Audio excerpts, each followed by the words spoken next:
నమస్తే, welcome to Telugu రాజ్యం. ఇవాళ మనం అపోలో హాస్పిటల్స్ హైదరాబాద్లో ఉన్నాం. ప్రస్తుతానికి మనం డాక్టర్ కార్తిక్ మరిపెద్ది కన్సల్టెంట్ యూరాలజిస్ట్గా ఉంటున్నారు. అండ్ డాక్టర్ గారితో మాట్లాడదాం. యూరాలజీ దేనికి సంబంధించింది, అలాగే ఎటువంటి ప్రాబ్లమ్స్కి సాల్వేషన్స్ ఇస్తుంది, ఇప్పటివరకు ఎంతమందిని డాక్టర్ గారు ట్రీట్ చేశారు, అలాగే ఎటువంటి సమస్యలతో వస్తూ ఉంటారు, యూరాలజీకి సంబంధించి ఆయన వద్దకు వచ్చేటువంటి సమస్యలు ఏ స్థాయిలో ఉంటాయి, అండ్ ఇవి సర్జరీ స్థాయి వరకు కూడా వెళతాయా, జనరల్గా యూరినరీ ట్రాక్ ఇన్ఫెక్షన్స్ కానీ ఇవన్నీ కూడా వాటికి సంబంధించి అన్నీ కూడా డాక్టర్ గారిని అడిగి తెలుసుకుందాం. డాక్టర్ గారు నమస్తే. నమస్తే అండి. డాక్టర్ గారు, యూరాలజీ అనేది, మీరు ఒక యూరాలజిస్ట్గా ఉన్నారు. యూరాలజీ ఎటువంటి సమస్యల్ని మొత్తం అంతా కూడా సాల్వ్ చేస్తూ ఉంటుంది, ఎలాంటి పేషెంట్స్ మీ దగ్గరికి వస్తూ ఉంటారు, కంప్లీట్గా యూరాలజీ దేని గురించి స్టడీ చేస్తుంది సార్? యూరాలజిస్ట్ అంటే లేమన్ టర్మినాలజీలో కిడ్నీ డాక్టర్ అంటారండి. కిడ్నీ డాక్టర్ రెండు రకాలు సార్. మరి nephrologist kidney doctor? Exactly, coming to the point. yes nephrologist అంటే ఏంటంటే medical counter part of urology అనమాట. yes so medical doctor who deals with dialysis, తర్వాత kidney biopsies కానీ ఇది ట్రీట్ చేసేవాళ్ళు, తర్వాత రీనోవాస్కులర్ హైపర్ టెన్షన్స్ అంటారు అనమాట. ఇట్లాంటి కండిషన్స్ ట్రీట్ చేసేవాళ్ళు we consider them as nephrologist. వాళ్ళు నెఫ్రాలజిస్ట్ అంటారు అనమాట.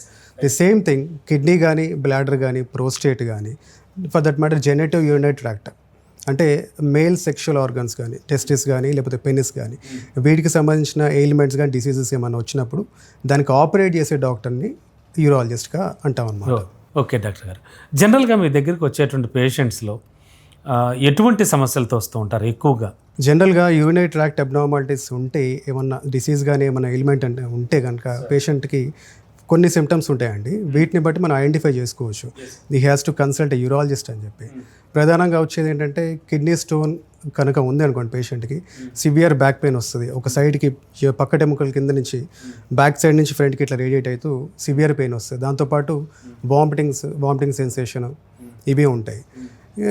సెకండ్ థింగ్ ఏంటంటే యూరిన్లో ఏమన్నా ఇన్ఫెక్షన్ ఉందనుకోండి, యూరిన్లో మంట రావడం, యూరిన్ మాటికి వెళ్ళడము, యూరిన్ కంట్రోల్ లేకుండా లీక్ అవ్వడము, లేదు అంటే యూరిన్ సన్నగా రావడం, లేకపోతే ఇంకేమన్నా లోవర్ అబ్డమన్లో పెయిన్ రావడం, అంటే బొడ్డు కింద ఏరియాలో పెయిన్ రావడం, పొత్తి కడుపులో పెయిన్ రావడం, లేకపోతే బ్యాక్లో ఏమైనా స్వెల్లింగ్ ఉన్నా కానీ, లేకపోతే టెస్టిస్లో స్వెల్లింగ్ ఉన్నా కానీ, యూరిన్ బాగా సన్నగా వచ్చినా, పెనిస్ పైన స్కిన్కి ఏమైనా ప్రాబ్లం ఉన్నా, ఇట్లాంటి కండిషన్స్ ఏమన్నా ఉంటే they have to consult urologist at the earliest. Ya, and one more thing, actually the most important thing to consider is యూరిన్లో బ్లడ్ పడ్డం. అదేమన్నా ఉంది అంటే మాత్రం డెఫినెట్గా they have to consult urologist at the earliest, వెంటనే కన్సల్ట్ చేయాలన్నమాట. Doctor గారు, అసలు యూరినరీ ట్రాక్కి సంబంధించి either male or female, first males గురించి ఆలోచిద్దాం. యూరినరీ ట్రాక్ ఇన్ఫెక్షన్స్ అనేవి ఎందుకు వస్తాయి అసలు? మీరు ఇంతకుముందు చెప్తూ కూడా ఒక మాట అన్నారు, చాలా సన్నధారగా యూరిన్ పడడం అనేది. అంటే యూరిన్ సన్నధారగా పడితే కనుక అదేమన్నా పెద్ద సమస్య ఫ్యూచర్లో? యూరిన్ సన్నగా వస్తుందంటే డిపెండింగ్ అపాన్ ఏజ్ గ్రూప్ మనం చూసుకోవాలండి. ఇప్పుడు మేల్స్లో డిఫరెంట్ కండిషన్స్ ఉంటాయి, ఫీమేల్స్లో డిఫరెంట్ కండిషన్స్ ఉంటాయి. మేల్స్లో ఏంటంటే ప్రధానంగా మనం చూసేది ఏంటంటే పెనిస్ ఎండ్ దగ్గర స్కిన్ ఏమైనా టైట్గా ఉన్నా కానీ దాన్ని ఫైమోసిస్ అంటారు అనమాట. అలాంటప్పుడు కూడా యూరిన్ అక్కడ దాకా బాగానే వస్తుంది, కానీ ఓపెనింగ్ చిన్నగా ఉండడం వల్ల సన్నగా డ్రిబులింగ్ ఆఫ్ యూరిన్ లాగా వచ్చే ఛాన్సెస్ ఉంటాయి అన్నమాట. రెండోది the most difficult to treat, patient కూడా ఏంటంటే life long he will be patient, stricture urethra అంటారు అన్నమాట. అంటే స్టిక్చర్ అంటే మూత్ర దారి సన్నబట్టం. బ్లాడర్ కింద నుంచి ఏదైతే మనకి కండు ఏర్పడుతుంటుందో అక్కడి నుంచి ఎగ్జిట్ పాయింట్ వరకు ఒక 17 సెంటీమీటర్స్ ఉంటుంది మేల్లో. సో ఈ దారిలో ఎక్కడన్నా దారి సన్నబడింది అనుకో దాన్ని స్ట్రిక్చర్ అంటారు అనమాట.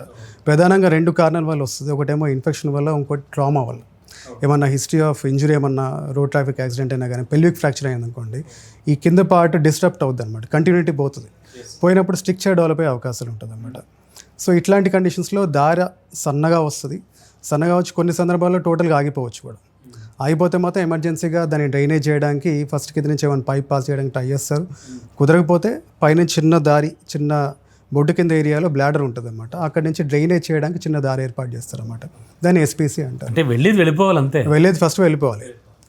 రోజుకి కనీసం అంటే ఒక అడల్ట్ పర్సన్, రెగ్యులర్ పర్సన్కి అరౌండ్ 60 kgs వెయిట్ ఉన్న వాళ్ళకి ఒక 1.5 to 2 liters యూరిన్ అయితే ప్రొడక్షన్ అవుతుంది డేకి.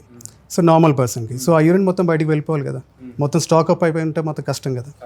So in the same time ఏంటంటే మన బ్లాడర్ కెపాసిటీ కూడా 500 ml వరకు ఉంటుంది. సో ఆ టోటల్ హోల్డప్ అయింది అనుకోండి ఇబ్బంది. సో డెఫినెట్గా కంపల్సరీగా ఫస్ట్ డ్రైనేజ్ చేస్తాం. చేసిన తర్వాత లోపల ఏమైనా దారి సన్నబడింది అనుకోండి, దాన్ని ఏ విధంగా ట్రీట్ చేయాలి డిసైడ్ చేయడానికి ఆర్జీయూ టెస్ట్ అని ఉంటుంది అన్నమాట. చిన్న ఎక్స్రే టెస్ట్ ఉంటుంది. టెస్ట్ చేసి ఏ దారి సన్నబడింది, ఏ లెవెల్లో సన్నబడింది, లెంత్ ఎంత ఉంది చూసుకుని దాన్ని బట్టి మనము ట్రీట్మెంట్ అనేది డిసైడ్ చేసుకుంటాం. డాక్టర్ గారు, జనరల్ కండిషన్లో ఒక గ్లాస్ వాటర్ తాగితే ఎంత యూరిన్ బయటికి పోవాలి అలాంటి లెక్క ఏమైనా ఉంటుందా? అంటే మీరు పెర్ డే చెప్పారు ఎంత అనేది. ఒక 2 గ్లాసెస్ వాటర్ తాగితే 1 గ్లాస్ ఆఫ్ వాటర్ ఖచ్చితంగా యూరిన్లో పోవాలా? ఎట్లా ఉంటుంది లెక్కది? అంటే జనరల్గా పేషెంట్ ఒక పర్సన్కి daily requirement of water body చెప్పేస్తుందండి. ఎప్పుడు కావాలి ఏంటంటే ఎప్పటికి ఎంత కావాలో మనకి దాహం వేస్తుంది, వాటర్ తాగాలనిపిస్తే తాగేయాలన్నమాట. హార్డ్ అండ్ ఫాస్ట్ రూల్స్ ఏం లేవు, ఇంత వాటర్ తీసుకోవాలని చెప్పి ఏం లేదు. బట్ ఏంటంటే ఒక 65 kgs పర్సన్ ఒక 2 to 2.5 లీటర్ వాటర్ కన్జ్యూమ్ చేస్తే సరిపోతుంది. అంటే మోడరేట్ యాక్టివిటీ. అంటే మామూలుగా ఇంట్లో ఉండేవాళ్ళు, లేకపోతే చిన్న ఆఫీస్లో ఉండేవాళ్ళు, పనిచేసేవాళ్ళు. అదే కనుక same person is working out side, బాగా స్ట్రెయినస్ యాక్టివిటీస్లో బాగా ఎండకు పనిచేసి డిహైడ్రేషన్ అవుతా ఉందనుకోండి, వాళ్ళకి రిక్వైర్మెంట్ ఎక్కువ ఉంటుంది. The same person might require almost 4 liters depending upon temperature, ఇది స్వెటింగ్, దాన్ని బట్టి డిపెండ్ అయి ఉంటుంది అన్నమాట. సో ఇన్పుట్ అవుట్పుట్ బ్యాలెన్స్ చేసుకుంటూ ఉంటుంది. మన బాడీలో ఒక ఇన్బిల్ట్ మెకానిజం ఉంటుంది, కావాల్సినప్పుడు అడుగుతుంది బాడీ. సో తాగాలన్నమాట. ఒకసారి ఒక గ్లాస్ 200 ml కింద అనుకున్నాం అనుకోండి, 10 glasses per day, those are adequate. అంటే జనరల్గా పొద్దున్నే లేచిన వెంటనే ఖచ్చితంగా వాటర్ తాగేయాలి, ఒక 1 లీటర్ వాటర్ అయినా తాగాలి అని చాలా వరకు కూడా నవేడేస్ మనకి ఈ సోషల్ మీడియా విచ్చలవిడిగా ఉన్న ప్రస్తుత పరిస్థితుల్లో బాగా వస్తున్నాయి. ఇలాంటివన్నీ చాలా వస్తున్నాయి. ఇలాంటివి చూస్తున్నాం మనం. Is it right sir, morning పూట లేచిన వెంటనే ఎక్కువ వాటర్ తాగాలా? అలా ఓవర్లోడ్ చేయడం కరెక్ట్ కాదని కూడా అంటున్నారు అనమాట. యాక్చువల్లీ ఏంటంటే ఓవర్లోడ్ చేయాల్సిన అవసరం లేదు. లెగిసిన వెంటనే ఒక గ్లాస్ వాటర్ తాగి ఉంటే సరిపోతుంది. దట్టు చాలామంది అడిగే క్వశ్చన్ ఏంటంటే వేడి వాటర్ తాగాల, చల్లనీళ్ళు తాగాల అని చెప్పి అడుగుతుంటారు అనమాట. వేడి వాటర్ చల్ల వాటర్ వల్ల పెద్ద ఉపయోగం అట్లాంటిది ఏం లేదు. రెగ్యులర్ రూమ్ టెంపరేచర్ వాటర్ సరిపోద్ది. ఒక గ్లాస్ వాటర్ తాగి నార్మల్గా డే స్టార్ట్ చేస్తే సరిపోతుంది. అంటే గోరువెచ్చటి నీళ్ళు తాగే అవసరం అయితే అవసరం ఏం లేదు.